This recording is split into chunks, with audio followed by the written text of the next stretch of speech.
کہیں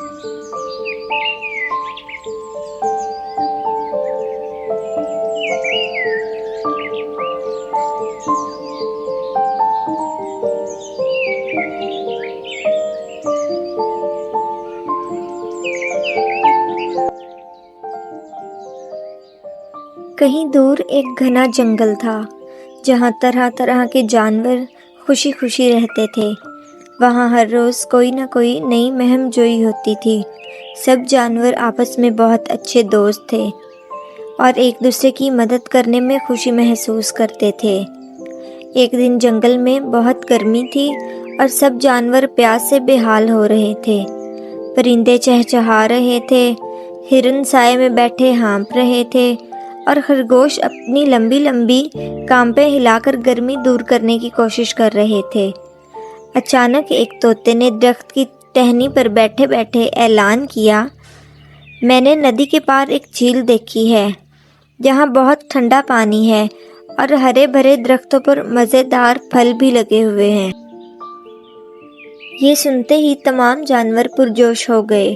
سب نے فیصلہ کیا کہ وہ ندی کے پار جا کر پانی پئیں گے اور تازہ پھل کھائیں گے۔ مگر ایک مسئلہ تھا، ندی کافی چوڑی اور گہری تھی اور اس میں پانی کا بہاؤ بہت تیز تھا۔ سب جانور اکٹھے ہوئے اور ندی پار کرنے کے بارے میں سوچنے لگے۔ بندر اچھل کر ایک درخت پر جا بیٹھا اور بولا، میں تو آسانی سے درختوں کی شاخوں کے ذریعے ندی پار کر سکتا ہوں، مگر باقی سب کیا کریں گے؟ خرگوش نے اپنے لمبے کان کھجلائے اور کہا، میں تو زور سے دوڑ کر چھلانگ لگا سکتا ہوں، مگر شاید درمیان میں جا کر پانی میں گر جاؤں گا۔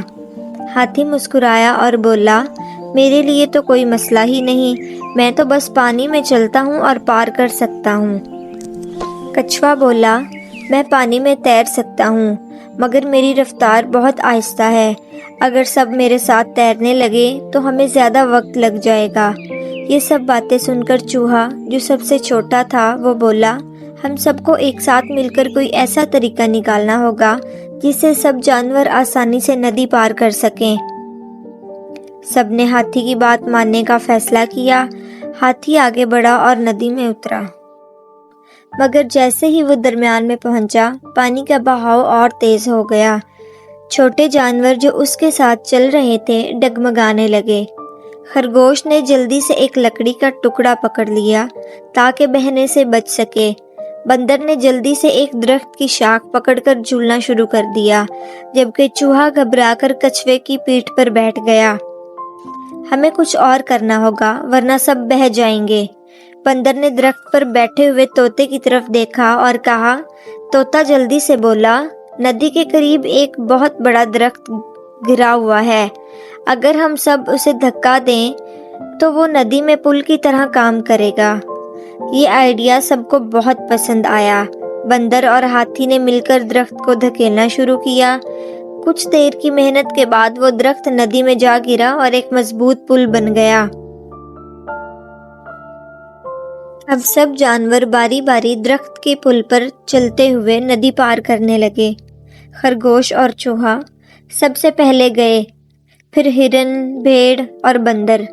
کچھوا آرام آرام سے تیرتا ہوا آگے بڑھا اور ہاتھی سب سے آخر میں آیا تاکہ اگر کسی کو مدد کی ضرورت ہو تو وہ فوراً مدد کر سکے۔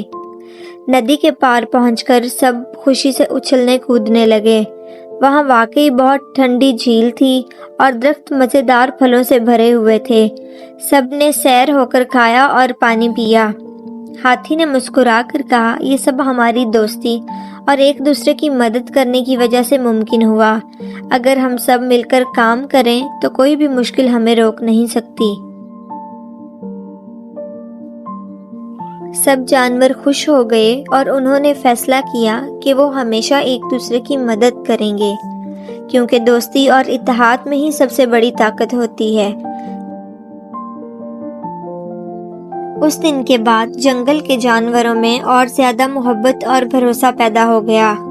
سب ہمیشہ ایک دوسرے کا خیال رکھنے لگے اور وہ جنگل مزید خوشیوں سے بھر گیا۔ پیارے بچوں، ہمیں اس کہانی سے یہ سبق ملتا ہے کہ ہمیشہ مل جل کر اور اتفاق سے رہنے میں برکت ہے، کیونکہ مل جل کر رہنے سے تمام مشکلات آسانی سے حل ہو جاتی ہیں۔